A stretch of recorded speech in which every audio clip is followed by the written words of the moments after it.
இந்த நாளில் உங்களோடு நிற்பதில் ஆண்டவருக்கு நன்றி. இந்த உறைவிடம் பேஸ்னேஜ் குருமனை, அது கரெக்ட் வேர்டு வந்து உறைவிடம். இது தங்குற இடம், வீடு. ஒருத்தர் ஒரு ஊருக்கு போனால் வாடகை வீடு தேடுவார், இல்லை ஒரு ஹாஸ்டல் தேடுவார், இல்லை லாட்ஜ் தேடுவார். இது அதெல்லாம் தங்குற இடங்கள், வீடு. ஆனால் உறைவிடம் என்பது, பேஸ்னேஜ் என்பது, குருமனை என்பது, இது அனைத்து மக்களுக்கும் ஒரு உரிய இடம். எந்த மக்களும் இந்த நேரத்துலாம் வந்து ஐயரை சந்திக்கணும் இல்லை. இப்போ நிறைய ஐயருங்க 12லேருந்து 3 மணி வரையும் சந்திக்கிறதில்ல, ஐயரை பார்க்க நேரம்லாம் போட்டிருக்காங்க. ஆனால் நியாயமாக அப்படி இல்லை. அந்த உறைவிடத்துடைய வேர்டுடைய அர்த்தம் என்ன சொல்கிறாங்கன்னா, ராத்திரி 2 மணிக்கு வந்து எழுப்பி கதவை தட்டினாலும் அவர் என்ன பண்ணணும், கதவை திறந்து வந்து அவங்களுக்கு ஜெபம் பண்ணணும்.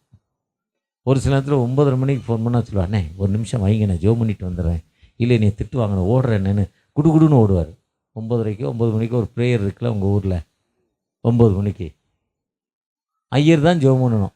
அவர் அதான் ஐயா அழகாக சொன்னார். என்ன சொன்னார், அவருடைய சத்தம் எனக்கு தெரியும், அந்த சத்தத்தை வச்சு இருக்காரா. இப்போ ஐயர் அவர் இல்லைன்னா ஐயர் அவுட் ஆஃப் ஸ்டேஷன், ஐயா எங்கே போனீங்க, உங்களுக்கு வேலை என்ன, எங்கே தானே இருக்கணும் கேட்பாங்க. ஒரு பயம். உறைவிடம் என்பது மக்களோடு மக்களாக இணைந்து தன் வாழ்வை அர்ப்பணிப்பு தான் உறைவிடம். அதுக்கு தான் பேஸ்னேஜ். அதுக்கு பேர் தான் ஃபீல்டு. ஃபீல்டுன்னா ஒரு காம்பவுண்டு, அதில் ஒரு சர்ச்சு, ஒரு குருமனை, ஒரு கேட்டகிஸ்ட் வீடு, ஒரு வாட்ச்மேன் வீடு, ஒரு ஹாஸ்டல், ஒரு ஸ்கூலு, இதெல்லாம் சேர்ந்துருந்தால் தான் அது ஃபீல்டு. தோட்டம். ஃபீல்டுனா தோட்டம். தோட்டம்னா ஒரு பம்ப் செட் இருக்கணும், வயல் இருக்கணும், தென்னை மரம் இருக்கணும், மாங்காய் மரம் இருக்கணும், அதுதான் தோட்டம், ஃபீல்டு. அதுதான் ராணி சைடுவாள் ஆரம்பிக்கிறப்ப அந்த தோட்டத்தை தான் ஃபீல்டுன்னார். அதுதான் ஐஎம்எஸில் போனால் எங்கே போனாலும் ஃபீல்டுன்னு தான் சொல்லுவோம். ஃபீல்டுனா அங்கே ஒரு மிஷனரி வீடு இருக்கும், மிஷனரி வீடு, அதுதான் பேஸ்னேஜ். இங்கே ஐயருக்கு என்ன பவரோ அதே பவர் அந்த மிஷனரிக்கு அங்கே. ஐயருங்க எப்படி இருக்காரோ அதே மாதிரி அங்கே எல்லா நிலையிலும் ஒரு வாட்ச்மேன், ஒரு கேட்டகிஸ்ட்டு, சர்ச்சு, ஹாஸ்டல், அப்படி தான் நிறைய இடங்கள். கிட்டத்தட்ட 38-40 இடங்களில் இந்தியாவில், கிட்டத்தட்ட 29 மாநிலங்களில் இதே மாதிரி ஐஎம்எஸுடைய ஃபீல்டு இருக்குது. அதுதான் ஃபீல்டு. அப்படி இந்த உறைவிடத்துடைய, இந்த பேஸ்னேஜுடைய, குருமனையுடைய ஜெபக்கூட்டம் என்பது ஊர் மக்களுடைய ஜெபக்கூட்டம். இது ஒரு குருவானுடைய ஜெபக்கூட்டம் இல்லை, இந்த ஊர் மக்களுடைய ஜெபக்கூட்டம். நாம் அனைவரும் இணைந்து இந்த கடந்த ஆண்டு முழுவதும் ஆண்டவர் என்னை வழிநடத்தி வந்திருக்கிறார். அந்த ஆண்டவருக்கு நன்றி செலுத்தும் ஒரு கூட்டம். அதுதான் என்ன பேசலான்னு நான் நினச்சிக்கிட்டே வர்றப்ப எனக்கு சென்னையில் ஒரு பைபிள் கைடு இருக்கார். காரில், மதுரையிலேருந்து காரில் ஏறணுன்னு அவருக்கு ஃபோன் பண்ணி, நான் இதே மாதிரி ஒரு கூட்டத்துக்கு போகிறேன், நான் என்ன பேசணும், என்ன சொல்லணுங்கிறப்போ அவர் கர்த்தர் என் மேய்ப்பராயிருக்கிறார் சொல்லுங்கன்னார். அதை திங்க் பண்ணுறப்ப தான் சங்கீதம் 146 சொல்லுது, என் ஆத்துமாவே கர்த்தரை தோத்தரே. அதுதான் சங்கீதம் 103 சொல்கிறார், என் ஆத்துமாவே கர்த்தரை தோத்தரே. பிரைஸ் டு தி லார்ட், ஆண்டவருக்கு நன்றி செலுத்துகிறோம். நான் கடந்த வாரத்தில் இங்கே தர்ம நகரம்ங்கிற ஒரு கிராமத்தில் ஒரு காலை ஆராதனையில் போனேன். 221 வருஷம் தர்மபுரம் தர்ம நகரம்ங்கிற ஒரு பாஸ்டேட்டில் 221 வருஷம் இந்த சர்ச் கட்டி, ஒரு சின்ன கிராமம். எனக்கே ஒரு பிரமிப்பு, 221 ஆண்டுகள் கட்டப்பட்ட சர்ச் அப்படியே இருக்குது, ஒரு சின்ன சர்ச். ஒருவேளை 178 ஆண்டுகள் கட்டப்பட்ட திருச்சபை, ஒரு பழமை, புதுமை. இந்த ஊரை பற்றி சொல்கிறப்ப எல்லாம் மண், இது அந்த மிஷனரி ஜான் தாமஸ் ஐயா நடந்த கால்கள், அதை நம்ம என்ன பண்ண முடியாது, மாற்ற முடியாது. அதில் கீழே உட்காந்துருக்கிற ஒரு சுகம், ஐயா கீழே உட்காந்துருக்கிறார், அந்த மண்ணில் கீழே உட்காந்துருக்கிறது ஒரு சுகம். அப்படி ஒரு பழமை, புதுமை, பெருமை நிறைந்த ஒரு திருச்சபை. இந்த திருச்சபையில் இருக்கிற நீங்கள் நானும் இந்த ஆண்டு விழாவில், இந்த வருஷத்துடைய நன்றி செலுத்தும் கூட்டத்தில் நம்ம எப்படிப்பட்ட ஒரு நன்றியை ஆண்டவருக்கு செலுத்தப்பட்ட மக்களாய் காணப்படுகிறோம். ரொம்ப நேரம் நான் கிட்டத்தட்ட மதுரையை விட்டு ஃப்ளைட் விட்டு இறங்கி 3.5 மணி நேரம் ட்ராவல் பண்ணியிருக்கேன். 3.5 மணி நேரமும் என்ன பேசலாங்கிறதான் திங்க் பண்ணிக்கிட்டே வந்திருக்கேன். ஏன்னா எனக்கு ஆவியானவர் எதுவுமே வெளிப்படுத்தலை, எனக்கு எதுவுமே வரல. கடைசியாக ஒரு கல்யாண மண்டபத்தில் ஒரு வாழை மரம் கட்டியிருந்தது. சர்ச்சில். எந்த சர்ச்சில்? லட்டு ரொம்ப ஒரு ஊரில் நல்லாயிருக்கும் இந்த ஏரியாவில். தெரியுமா எந்த ஊருன்னு யாருக்காது? திருநெல்வேலிக்கும் நீங்கள் நாசிரியத்துக்கும் இடையில ஒரு ஊர் இருக்குது. லட்டு அந்த ஊரில் ரொம்ப ஃபேமஸாக இருக்கும். செய்திங்கநல்லூர். அவங்க வன திருப்பதி, அது ஹைஃபைமா, அது குவாலிட்டி அதிகம். அது 4 மாவடி பக்கத்தில் இருக்குது. நான் சொல்லுது இந்த பகுதியில். இது ஏழையுடைய வீடு. இது 4 மாவடியிலேருந்து நீங்கள் அடுத்த ஊர் அது. அப்படி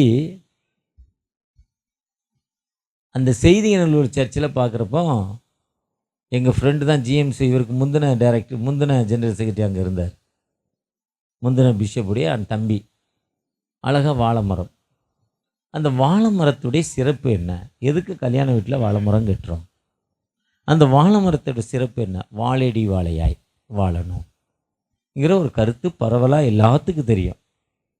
ஆனால் கடந்த நாட்கள் அதை நான் வாட்ஸ்அப்பில் கேட்குறப்போ கொஞ்சம் சற்று புதுமையாக, வாழை மரம் என்பது தன்னை பிறருக்கு அர்ப்பணிப்பது. வாழை இலை உணவு அருந்துவதற்கு, வாழை இலை பேக் பண்ணுவதற்கு, அந்த வாழைத்தண்டுக்கு வெளியே இருக்க அந்த மட்டைகள், ஊறுகாய் மற்ற காரியங்கள் கெட்டு போகாமல் இருப்பதற்கு, கடைசியாக இருக்க அந்த வாழை குருத்து, வாழைத்தண்டு, வாழை உடம்பை போல் உடம்பு அலைக்குன்னு சொல்லுவாங்க. அழகாக ஒரு வாழ்த்துறை சொன்னவர் ஒரு பழைய பாடல், தமிழ் பாடலோடு இணைந்து வாழ்த்துறை சொன்னார். அதே மாதிரி வாழைத்தண்டு, அந்த வாழைப்பூ ரொம்ப ஒரு இனிமையான உணவு, வாழைப்பழம் இனிமையான உணவு, எல்லாமே ஒரு இனிமை. அதில் ஒன்று கூட வேஸ்ட்டு கிடையாது.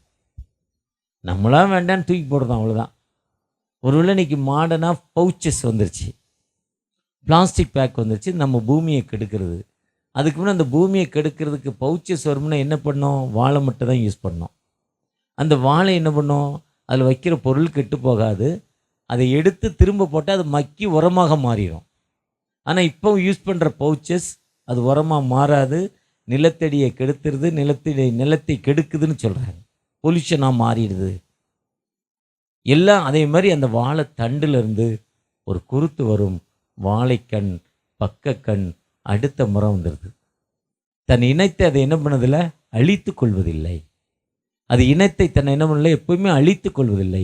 முழுமையாக அந்த பக்கக்கண் வராத ஏதாவது வாழை மரம் நீங்கள் ஏதாவது பார்த்துருக்கீங்களா? நான் இதுவரையும் பார்த்ததில்ல. ஒரு வாழை மரம்னா அடுத்த வாழை மரம் ஆட்டோமேட்டிக் இந்த பக்கக்கண்லேருந்து வந்துடும். அதே மாதிரி தான் நீங்கள் நான் இந்த உலகத்திற்கு வாழ வேண்டும். அந்த அடிப்படையில் தான் திருச்சபை இயேசு கிறிஸ்து உலகத்திற்கு வந்தார். அழகாக சொன்னாங்க சங்கீதம் 29:11, நமக்கு சமாதானத்தை கொடுப்பதற்காக இயேசு கிறிஸ்து உலகத்திற்கு வந்தார். 29:11 ஒரு சிறப்பான வசனத்தை அன்பு சகோதரர் சொன்னாங்க. ரொம்ப எனக்கு ஒரு புதுமையாக தெரிஞ்சுது.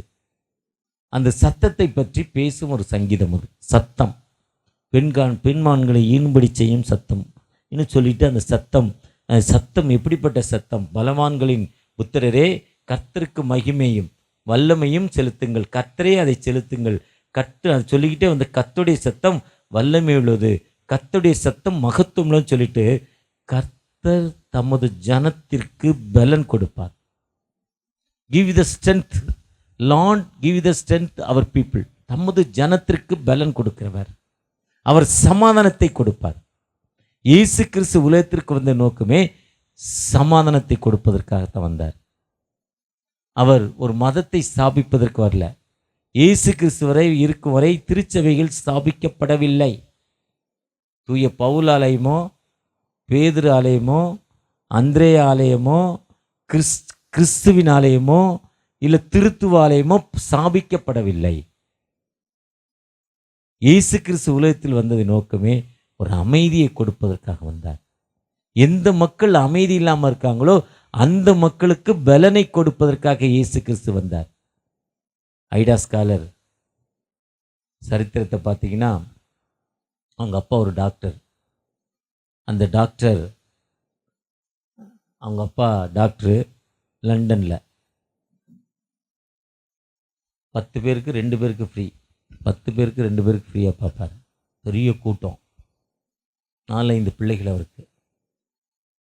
காசு இல்லைன்னா வாங்க மாட்டார், கவலைப்பட மாட்டார். பெரிய கூட்டம் லண்டனில் 150 வருஷத்துக்கு முன்னால்.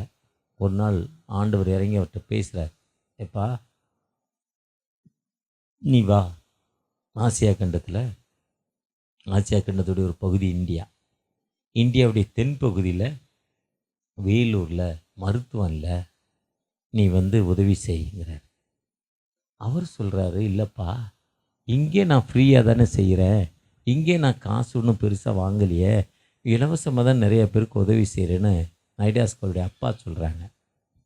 ஆண்டவர் சொல்கிறாங்க, இதேமாரி வேலை செய்யறதுக்கு உன்னை மாதிரி இங்கே நிறைய பேர் இருக்காங்க, ஆனால் அர்ப்பணிப்போடு பணி செய்வதற்கு யாருமே இந்த உலகத்தில் இல்லை, நீ இந்த உலகத்திற்கு வா, நீ அங்கே வான்னு அவனை கூப்பிடுறாரு. அவர் தன் பிள்ளைகளோடு எடுத்துக்கொண்டு கப்பல் பயணத்தை மேற்கொள்கிறார். அன்றைக்கி ஃப்ளைட்டு கண்டுபிடிக்கல. ரைட் சகோதரர்கள் 1910க்கு அப்புறம் தான் ஃப்ளைட் கண்டுபிடிக்கிறாங்க. அன்றைக்கி ஃப்ளைட்டு கிடையாது. 90 நாளைக்கு மேலே 120 நாள் வரை கப்பல் பயணம் இங்கிலாந்துலேருந்து இங்கே வர்றதுக்கு. வர்ற வழியில் ஒரு குழந்தை இறந்து விடுகிறது. நடுக்கடலில் அடக்கம் பண்ண முடியாது, கல்லறை வைக்க முடியாது, தண்ணிக்குள்ளே தூக்கி போடுறார். இங்கே இறங்குறாரு. நிறைய மக்களுக்கு உதவி செய்கிறார் வேலூரில். அப்போ துணி இல்லை, எல்லாருமே கோமணம் தான் கட்டியிருக்கான். வேலூரில் சிறப்பு என்னன்னா வெள்ளம் மார்க்கெட்டு, மண்டை வெள்ளம் மார்க்கெட்டு, கரும்பு ஆலைகள் நிறையா இருக்கும் முன்ன. அப்போ அவருடைய மகள் இங்கிலாண்டில் படிச்சுக்கிட்டு இருக்கவா, அப்பா ஒரு நாள் லீவ் அன்னைக்கு பார்க்க வர்றா. மே மாதம் லீவில் பார்க்க வர்றப்போ அப்பா சொல்கிறாங்க, அம்மா இங்கே பெண் மருத்துவர்கள் இல்லைம்மா, இந்த மக்கள் பெண் மருத்துவர் இல்லாமல் இறந்துடுறாங்க, நீ ஒரு மருத்துவராகி இல்லை ஒரு நர்ஸ் ஆகி இந்த பிள்ளைகளுக்கு உதவி செய்யுங்கன்னு சொல்கிறார். அவர் சொல்கிறப்போ அந்த பெண் சொல்லுது, யூ ஆர் எ ஃபூல், நீ ஒரு முட்டாள், ஒரு டாக்டராக இருந்து படித்து நாகரிகம் இல்லாத ஒரு கண்ட்ரி ஃப்ரூட் கிராமத்து வாசிகள் மத்தியில் நீ ஊழியம் செய்கிற, நீ ஒரு முட்டாள்னு திட்டிச்சான். அவர் ஒன்றுமே சொல்லலையா மகளை. இது பல நாட்களாக அப்பாவுக்கும் மகளுக்கும் நடக்கிற போர், ஸ்னோவார், உள்நாட்டு போர் நடந்து கொண்டே இருக்கு. ஒரு நாள் காலையில் பெண் வைத்தியரை தேடி 2 பேர் ஒருத்தர் வர்றார் பிரசவம் பார்க்கணுங்க. அப்பா இல்லை, அவர் பொண்ணு இருக்குது, பெண் வைத்தியர் எங்கள் அப்பா வெளியே போயிருக்காங்கன்னு சொல்கிறாங்க. இல்லைம்மா உங்கள் அப்பா வேண்டாம், பெண் வைத்தியர் தான் எங்களுக்கு வேணும். அதேமாதிரி 3 பேர் வர்றாங்க. 3 பேரும் பெண் வைத்தியர் இல்லாமல் அந்த 3 பிரசவ வேதனையில் இறந்து விடுறாங்க. இருக்கிறதுலே அதிக வலியானது பிரசவம் மட்டும்தான். அதுக்கு ஈக்குவலான வலி எதுவுமே கிடையாது. ஏன்னா அந்த ஆண்டவரால் பெர்மிட் பண்ணப்பட்ட வலி. நீ மரண வேதனை எது, அதுக்கு தான் அந்த வார்டுக்கு பேர் லேபர் வார்டு. லேபர்னா என்ன, தொழிலாளி. தொழிலாளின்னா வேதனை நிறைஞ்சவன். பனைமரம் ஏறுறது கஷ்டம், செங்கல் சுமக்கிறது கஷ்டம், அங்கி போடுறது ஈஸி. ஐயர் ஆகிட்டா வீடு கொடுத்துட்றீங்களா, ஏசி வீடு கொடுத்துட்றீங்களா, பேசனேஜ் காரு கொடுத்துட்றீங்களா, பெரிய சர்ச்சில் கார். உங்கள் சர்ச்சில் கார் கொடுத்தீங்களா எனக்கு தெரியல. சென்னையில் 4 சர்ச்சில் கார் கொடுத்துருக்காங்களா. அப்புறம் டிஏ கொடுத்துட்றீங்களா, சம்பளம் கொடுத்துட்றீங்களா, எஜுகேஷன் கொடுத்துட்றீங்களா, பிறகு மெடிக்கல் ஃபண்டு கொடுத்துட்றீங்களா. இன்றைக்கி ஒரு ஐயர் ஃபோன் பண்ணான்னா, நீ என்னை பார்க்கவே இல்லைன்னாரு. Heart attack, bypass surgery. நான் கேட்டேன் சர்ச்சில் என்னையா செஞ்சாங்கன்னு. ஏதோ கொஞ்சம் கொடுத்தாங்கன்னாரு. ஒரு ஐயர் இன்றைக்கி வர்றப்போ இவர மாதிரி ஒரு ஃப்ரெண்டு, ரொம்ப க்ளோஸ் ஃப்ரெண்டு எனக்கு. ஐயர் ஆனால் எல்லாம் கிடச்சிருது. உங்கள் ஊர் எப்படி எனக்கு தெரில, நான் பழகின வரை எனக்கு 7 தமிழ் பேராயங்கள் பழக்கம் இருக்குது. 7 தமிழ் பேராயங்களே எல்லா ஐயர்களோடு ஒரு நல்ல உறவு வச்சுருக்கேன். ஆண்டவர் நல்ல உறவை கொடுத்துருக்கிறாரு. அதனால் எல்லாத்தையும் நண்பர்களாக, நல்ல சகோதரர்களாக, மாமா மச்ச மாதிரி பேசிக்குவோம். தன்னறியாமல் பேசியிருக்கோம். அப்போ ஐயருங்கிறது லேபர் இல்லை. யார் இல்லை, அது கெசட்டட் ரேங்கு, க்ரீனுங்கு. உண்மை தானே. கருப்பு கயிறு ஏறின பிறகு ஸ்டைலே மாறிடும். உங்கள் சின்ன ஐயரை பாருங்கள், அவர் தலையில், அந்த பிஷப் தலையில் கை வச்சோன்னா கருப்பு கயிறை கட்டிடுவார், ஸ்டைலே மாறிடும். ரிட்டையர்ட் ஆன பிறகு ஸ்டைலை பாருங்கள், வேறு மாதிரி ஆகிடும். நாசிரியத்தில் அவர்கிட்ட அப்பாயின்மெண்ட் வாங்கி பார்க்கணும். அது கத்தீட்ரல். இப்போ பாவம் ஐயர் ஏதாவது ஜெபம் கொடுப்பாரா, அன்றைக்கி இவர் கவனிச்சிக்கிற அது வேற. நான் இயற்கையாக இவரையோ அவரையோ குறை சொல்லலை. உலக பிரகாரமாக ஐயரோ பிஷப்போ ரிட்டையர்ட் ஆன பிறகு இருக்கக்கூடாது. அவ்வளோ கஷ்டம் மன அளவில். சேர்மனாக இருந்துட்டு அது அவ்வளோ வேதனை,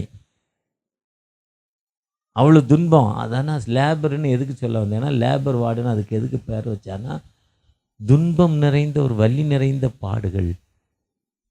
அதே மாதிரி ஒரு வேதனை இந்த உலகத்தில் வேறு எதுவுமே கிடையாதான். இந்த வேதத்தில் அவர் கொடுத்த ஒரு தண்டனை. ஏன்னா கடவுளும் ஒரு தப்பு என்னையை பொறுத்தவரையும் பண்ணுறாருங்க. எனக்கு அறிவுக்கு தெரிஞ்சது, அவர் போய் இந்த பழத்தை சாப்பிடாதுன்னு அந்த பொம்பளை ஆம்பளைட்ட சொன்னதோட பொம்பளைட்ட சொல்லிட்டு தான் நடந்திருக்கும். மாற்றி சொல்லிவிட்டார். இது ஒரு டம்மி பீஸ்ன்னு அவருக்கு தெரியல வீட்டில். உண்மைதானுங்க?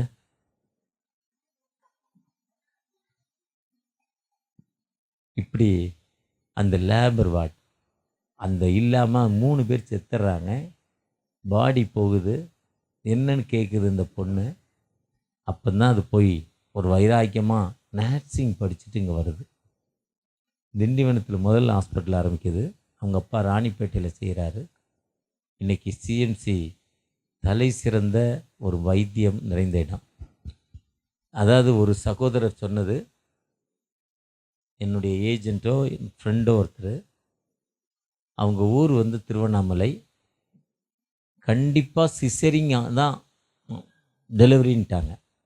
கிட்டத்தட்ட 10 ஹாஸ்பிட்டலில் போய் ஸ்கேன் எடுத்து, ஆனால் கடைசி நேரத்தில் சிஎம்சியில் கொண்டு அட்மிட் பண்ணாங்க, நார்மல் டெலிவரி. அதுதான் சிஎம்சியுடைய தனித்தன்மை. ஒரு பாஸ்டர் பால் அறிவானந்தம் மூலக்கடையில் இருக்கிறார், புழலில் இருக்கார் சென்னையில். 35 வருடமாக எனக்கு 40 வருடமாக பழக்கமானவர்.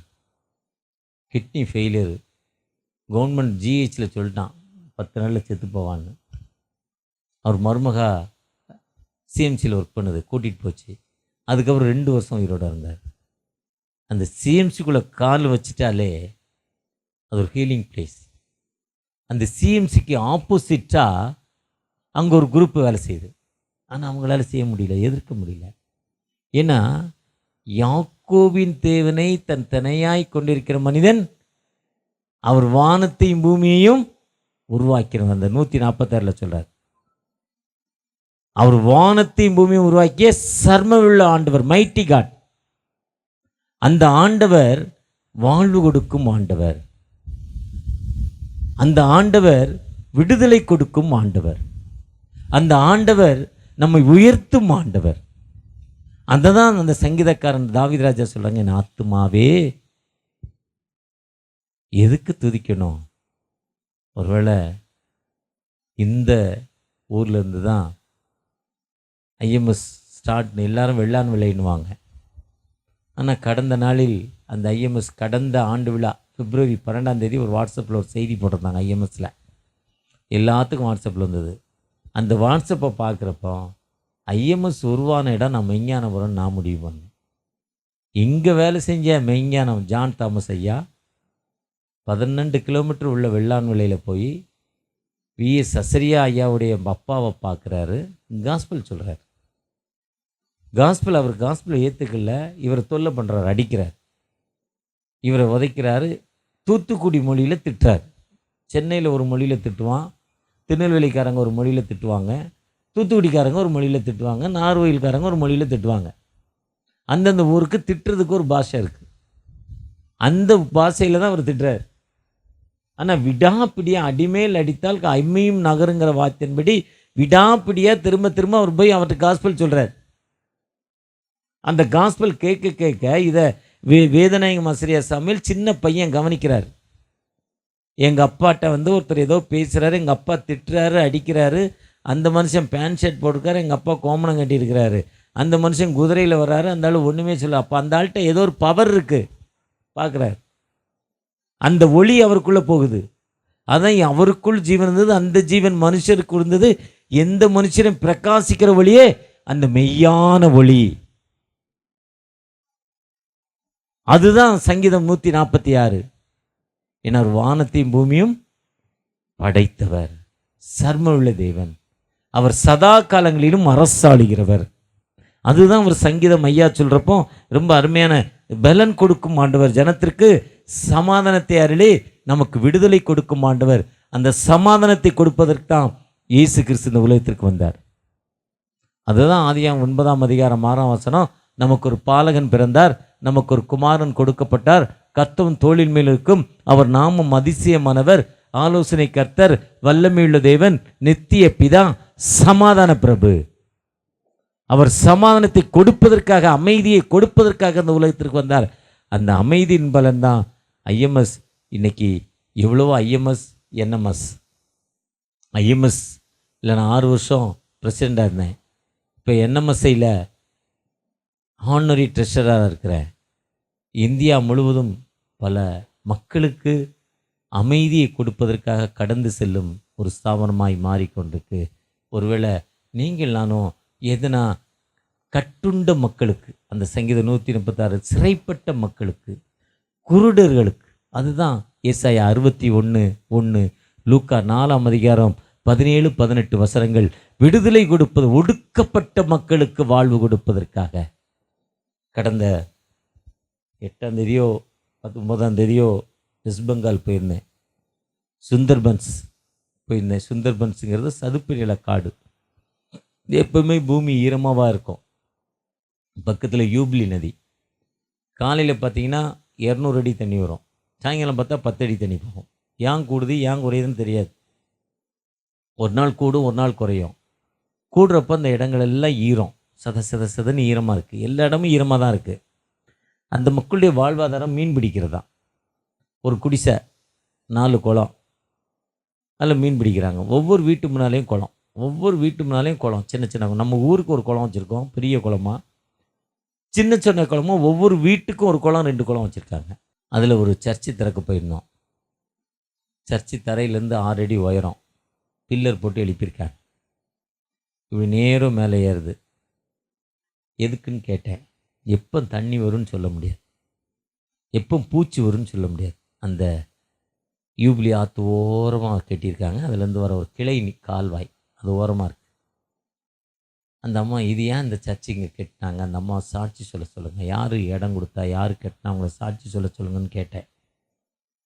அப்போ ஒரு சகோதரி வந்து சாட்சி சொன்னாங்க. தீர்க்க முடியாத ஒரு வியாதி, தீர்க்க முடியாத ஒரு வியாதி. டாக்டர் அவங்களுக்கு மருத்துவ வசதி இல்லை. 85 கிலோமீட்டர் நாங்கள் காரில் போனோம். ஃப்ளைட்டை விட்டு இறங்கி கல்கட்டா சிட்டியிலேருந்து 85 கிலோமீட்டர் 4.5 மணி நேரம் ட்ராவல் பண்ணோம். சிங்கிள் ரோடு மோசம், டிராஃபிக்கு, 4.5 மணி நேரம் ட்ராவல் பண்ணோம். அவங்க இருக்க பகுதியிலேருந்து அதே மாதிரி ட்ராவல் பண்ணி, அவங்ககிட்ட காரு கிடையாது.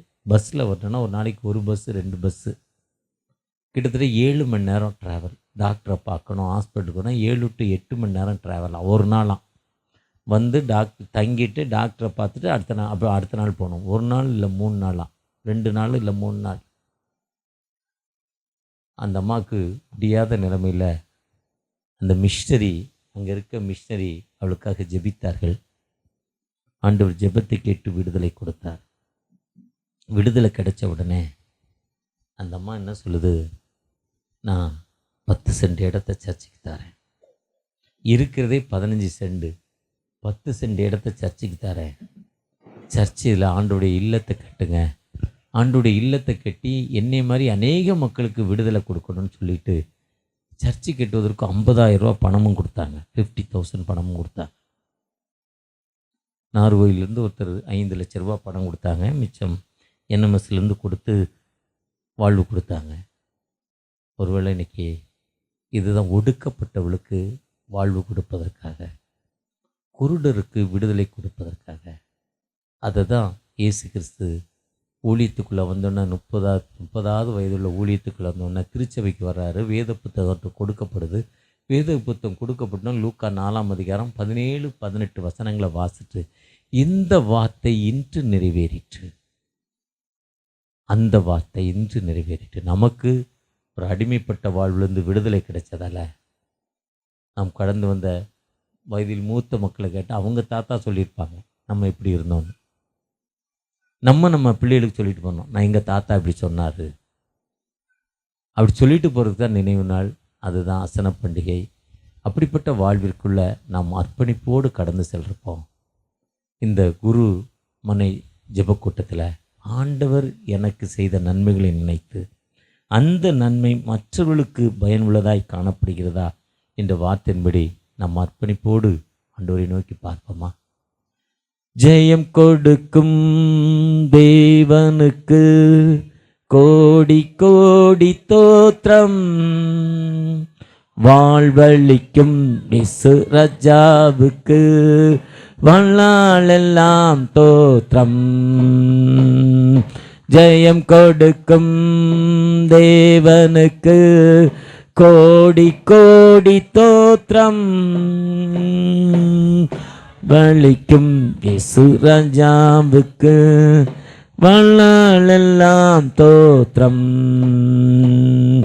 அல்லேலூயா அல்லேலூயா பாடுவே, ஆனந்த தோனியா உயர்த்துவே. அல்லேலூயா அல்லேலூயா பாடுவே, ஆனந்த தோனியா உயர்த்துவே. ஜெயம் கொடுக்கும் தேவனுக்கு கோடி கோடி தோத்திரம்.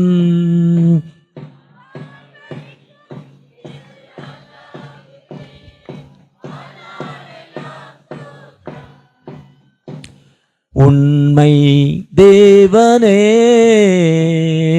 ஒருக்கம் நிறைந்தவர், உண்மை தேவனே ஒருக்கம் நிறைந்தவர், என்னை காப்பவர் உறங்குவதில்லையே, என்னை காப்பவர் உறங்குவதில்லையே. ஜெயம் கொடுக்கும் தேவனுக்கு கோடி கோடி தோத்திரம், வாழ்வழிக்கும் இயேசு ராஜாவுக்கு வாழ்நாளெல்லாம் தோத்திரம். ஆம் தகப்பனே, இந்த வருஷத்தை எங்களுக்கு ஒரு வெற்றி நாண்டாய் முடிக்க கிருபை செய்திருக்கீங்க. புதிய ஆண்டுக்குள் கடந்து தகப்பனே கிட்டத்தட்ட 21 மணி நேரம் கடந்துட்டோம்பா. ஒரு விசை கூட 3 மணி நேரத்தில் ஒரு முதல் நாளை கூட முடிச்சிருவோங்கிற நம்பிக்கையோடு உடைய பாதத்தில் வந்திருக்கிறோம். நன்றி செலுத்துகிற பிள்ளைகளாக இந்த இடத்துல வந்திருக்கிறோம். எங்களை உறைவிடம் குருமனை பேஸ்னேஜ் இங்கே இருக்க குருவானவர்களும் நாங்கள் அற்புதம் பெற்றிருக்கோம்ப்பா, அடையாளம் பெற்றிருக்கோம். எங்களுக்காக ஜெபிக்கிறாங்க. அந்த ஜெபத்தை கேட்டு எங்கள் தேசத்திற்கு நல்ல மழையை தரீங்க, நல்ல விளைச்சலை தரீங்க. எங்கள் மக்கள் வாழ்வதற்கு, எங்கள் மக்களுடைய நல் வாழ்விற்கு அவங்க ஜெபத்தை கேட்டு எங்களுக்கு விடுதலை கொடுக்கிருக்கீங்க.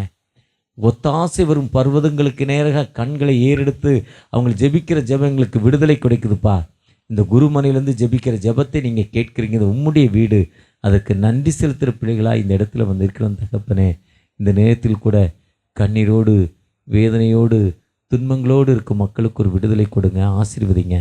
உம்முடைய பிரசரம் அந்த மக்களோடு இறங்கட்டும், உம்முடைய கிருபையின் கரம் அந்த மக்களோடு இறங்கட்டும். யாரெல்லாம் துன்பத்தோடு கைவிடப்பட்ட நிலைமையில் ஐயா நான் ஒரு வேதனை, ஒரு பெயின், அந்த மரண வேதனையில் இருக்கேன், அந்த வேதனை வர்றப்போ, வயர் வலி வர்றப்போ எனக்கு விடுதலை இல்லை, ஏக்கத்தோடு ஜெபிக்கிற அந்த அன்பு மகளுக்காக தகப்பனே, ஒரு விதமான காது வலி, அந்த குளிர் காற்று பட்ட உடனே காது வலி மட்டுமல்ல, என் வாய் கண்கள் எல்லாம் கோணி விடுகிறதுப்பா.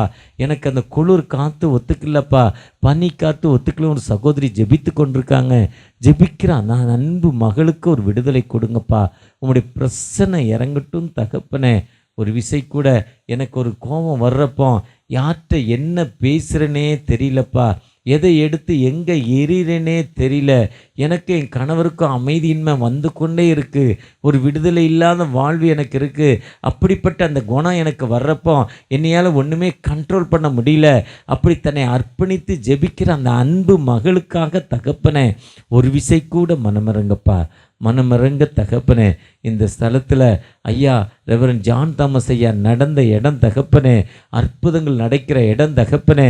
அந்த அற்புதத்தின் அடிப்படையில் நாங்கள் உம்மை நோக்கி பார்க்கிறோம், உம்முடைய கிருபையை தேடி நிற்கிறோம், உம்முடைய இரக்கத்திற்காக காத்திருக்கிறோம் தகப்பனே. எனக்கு ஒரு விடுதலை கொடுங்க. என் குடும்பத்தில் என்னுடைய மகளுக்கு நல்ல திருமணம் நடக்குன்னு பல வருஷமாக ஜெபிக்கிறேன், ஏற்ற துணை கிடைக்கலன்னு ஏக்கத்தோடு ஜெபிக்கிற அந்த அன்பு மகளுக்காக தகப்பனே மனமிறங்கி நீங்கள் ஆசீர்வதிக்க போகிற தயவுக்காக கூட நன்றி. இந்த கிராமத்தில் இருக்கிற வயதில் மூத்த மக்களுக்காக ஜெபிக்கிறோம், நன்றி செலுத்துகிறோம். ஆசீர்வதிங்கப்பா. வாலிப பிள்ளைகளை எடுத்து பயன்படுத்துங்கப்பா. உம்முடைய ஊழியத்திற்கு அர்ப்பணிப்போடு பணி செய்ய போகிற வாலிப பிள்ளைகளை உமது கரத்தில் தருகிறோம். சிறு பிள்ளைகளை உமது கரத்தில் தருகிறோம். இந்த சிறு பிள்ளைகளை பிளஸ் பண்ணுங்க. இந்த சிறு பிள்ளைகளோடு உம்முடைய பிரச்சனை இருக்கட்டும் தகப்பனே. ஒரு விசை கூட ஆசீர்வதிங்க. ஒவ்வொருவோடு வயதில் மூத்த மக்கள் இந்த கிராமத்தில் குழந்தை கருவை வயத்தில் சுமந்து கொண்டிருக்கிற அன்பு பிள்ளைகளுக்கு தேவையான பலன். ஒரு மகளப்பா ப்ரெஷர்னால் சுகர்னால் குழந்தை 8 மாதத்தில் கஷ்டமோடு இருக்காங்க. அந்த மகளுக்கு ஒரு விடுதலை நீங்கள் தொடுங்க, ஆசீர்வதிங்க. வீட்டிலேருந்து உண்மை நோக்கி இந்த சத்தத்தை கேட்டு ஜெபித்து கொண்டிருக்காங்க. ஒரு விடுதலை கொடுக்க போகிறீங்க, ஒரு அற்புதம் செய்ய போகிறீங்க. அதே அற்புதம் அநேகருக்கு கிடைக்க போகிற தயவுக்காக கூட நன்றி. ஆசீர்வதிங்கப்பா. எங்களுடைய தூத்துக்குடி நாசிரை திருமண்டலத்திற்காக ஒரு அமைதியான சூழ்நிலை எங்கள் திருமண்டலத்தில் தாங்கப்பா. விட்டு கொடுக்குற தன்மை தாங்க தகப்பனே. உம்முடைய அன்பை சொல்லுகிற மக்களாக எங்களை மாற்றித்தாங்க. திருமணத்தில் பணி செய்கிற குருவானவர்கள் ஒவ்வொருவருக்காக ஜெபிக்கிறோம். ஓய்வு பெற்ற குருவானவர்களுக்காக ஜெபிக்கிறோம். குருவானவர் அபிஷேகத்திற்காக காத்திருக்கிற மக்களுக்காக ஜெபிக்கிறோம்ப்பா. ஒரு விசை கூட எங்களுக்கு தூத்துக்குடி மாவட்டத்தில் நல்ல மழையைத்தாங்க. கடந்த வருஷத்தில் அளவுக்கு அதிகமான மழைப்பா. இந்த வருஷத்தில் நல்ல செழிப்பு இருந்துச்சு. இந்த வருஷத்தில் தேவையான மழை இல்லைப்பா. ஒரு விசை கூட மழை மாறுங்க.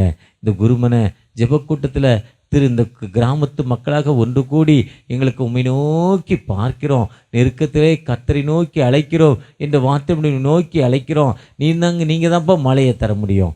எங்கள் தூத்துக்குடி மாவட்டத்திற்கு நல்ல மழையை தாங்க. எங்களுக்கு ஒரு நல்ல பேராயரை தாங்க தகப்பனே. அதற்கேற்ற கால சூழ்நிலைகளை ஏற்படுத்தி தாங்க. நல்ல ஆட்சி மன்ற குழுவை தாங்கப்பா. ஒரு விசை கூட நம்முடைய பிரச்சனை ஒருவோடு இருக்கட்டும், பாதுகாக்கிற காரணம் இருக்கட்டும், வழி நடத்துங்க. மீட்பர் இயேசு மூலம் ஜெபம் கேளும் அன்பின் தகப்பனே, ஆமென்.